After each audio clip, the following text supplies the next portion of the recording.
Wow, just doing a Google search on SEGA's Shining series, there's a lot of games in it. You got the grid-based RPGs in Shining Force 1, 2, 3, Shining Force CD, and the Sword of Haja. You got the dungeon crawlers in Shining in the Darkness and the Holy Ark. Not to mention action RPGs in the two Shining Soul games, Shining Tears, Shining Force EXA, and Shining Force Neo. This is just including the games released in North America. If we include Japan, there's a total of 20 Shining Force games.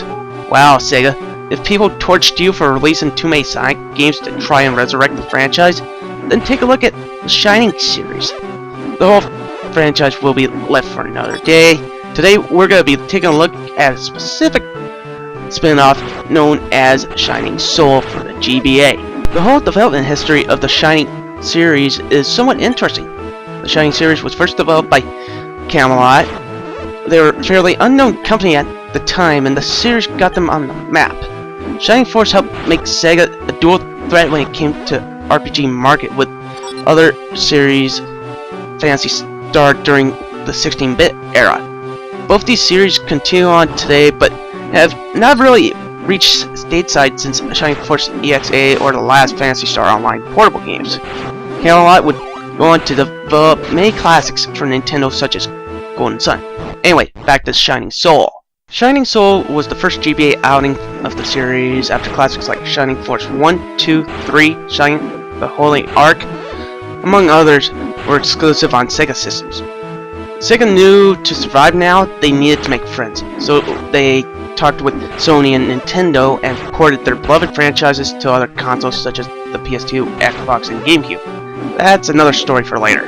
The Shining Soul games were developed by two different developers, according to GiantBomb.com. Both were co-developed by Next Entertainment and Grasshopper Entertainment, who became Suda51. Next Entertainment are the guys who had previously done Resident Evil Code Veronica for the Dreamcast, Crusader Senti, and Ranger X for the Sega Genesis. They would also go on to do Children of Mana for DS, so go figure.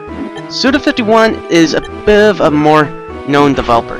These are the guys who did cult classics such as Lollipop Chainsaw, Shadows of the Damned, the No More Heroes series, and are currently working on Let It Die, which looks really cool.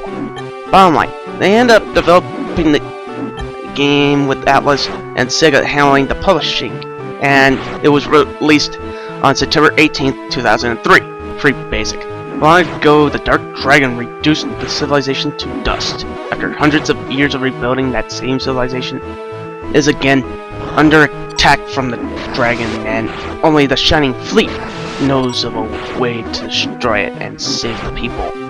The plot is very minimally told and is used more as a setup for really a game that's purely multiplayer. Oops, spoiler alert. The graphics are okay for a 2003 game. The levels start off small but grow in size as the game goes along. My problem is that it tends to look like they copy and paste textures again and again. You'll get lost at times because of how big these levels are, and it all looks very similar. Monsters are also very menacing. Every enemy has a lot of detail, and in general it looks like it would fit into the Shining Force or Shining series in general. The problem is that they recycle and recolor these enemies again and again, seemingly. This takes away from the quality of the game a bit, but considering the era, it's almost excusable. Probably the best part of the game's graphics is its art style. It has a very decent interpretation of an anime show. Every character model has embraced the whole anime art style, but at the same time has influences from a lot of the games that the Camelot team worked on, such as Shining Force 1, 2, and 3. The audio is okay at best. There's really nothing offensive, but nothing memorable. The problem is that it can get on your nerves at times because of the aforementioned level design.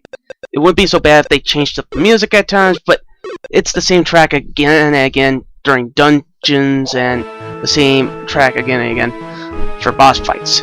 With all that said, the quality of music is still fairly well done, and audio design wise, if they could have, add more tracks or something like that. I don't know what's the problem with the audio design for me, but there's something just, it just feels really repetitive. The gameplay as a single player experience is bad, but as a multiplayer experience it's pretty decent.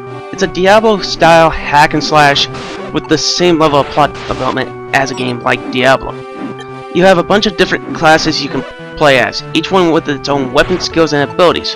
The controls are decent, moving around is easy enough, and its skill system is more limited than a game like Diablo. The main combat in the game works as follows. You go from dungeon to dungeon, killing enemies on each floor and eventually get into the floor boss. You can use items in your inventory and have up to 3 different weapons and healing items on a quick select system. If you die, it's not game over. You lose all the money on you, but your inventory is left alone. You can also return to the floor you're at by using an item known as Angel Wing. What the biggest complaint I have is that first, it does one thing that hasn't been seen often until the Dark Souls and Demon Souls series. When you are in a dungeon and you access the main menu, you can get attacked. Now in Demon Souls it's respectable because of how realistic it is. In this game, you can't telegraph any enemy attacks at all because the screen blocks the whole view of the combat field. This led to cheap deaths because I couldn't move my cursor fast enough to equip new armor healing items when I ran out of a specific one. Another problem is that the artificial intelligence is flat out dumb. They show up in hordes and hordes but have no problem walking to your sword swings like it's nothing. Now, I know it's the GBA and it's 2003, but this is flat out pathetic. Moving on to the biggest problem I have with the game. This is a game where it might as well have multiplayer only. The single player is so tacked on it might as well not exist.